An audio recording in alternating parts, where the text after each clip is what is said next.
บัดนี้ท่านผู้มาท่านให้ด้วยปัจจัยบริจาคหากเสือลงแน่แล้วมานี้แก้วก็บอกบานนะตั้งใจออกจากบ้านนึกว่าสิมาทานมาทำการกุศลแต่งบุญเอาไว้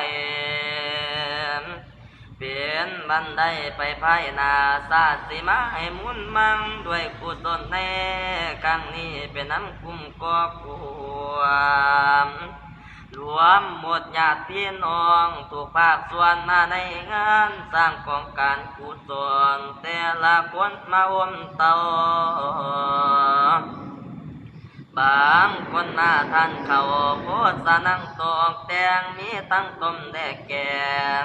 ก็หากหลายมากล้วนนานพร้อมกุศลนะบางคนนั้นก็ได้มวนหมู่ผลพลาพร้อมกันจัดมา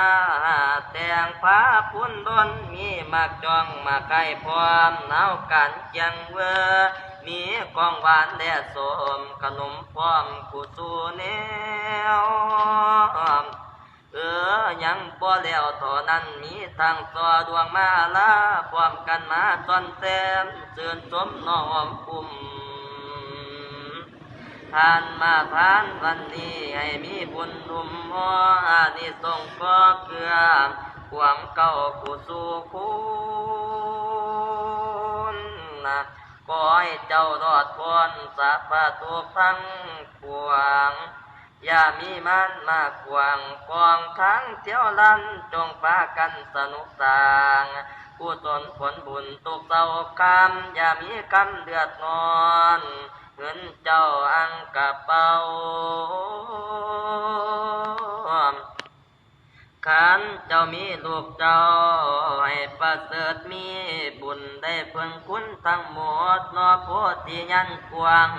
สาปัญญูยังไตนาตัวเป็นที่เพื่องให้เจ้าสุขเรื่องดึงสมพันบุญแก่กาเสมอเท่าตัวกั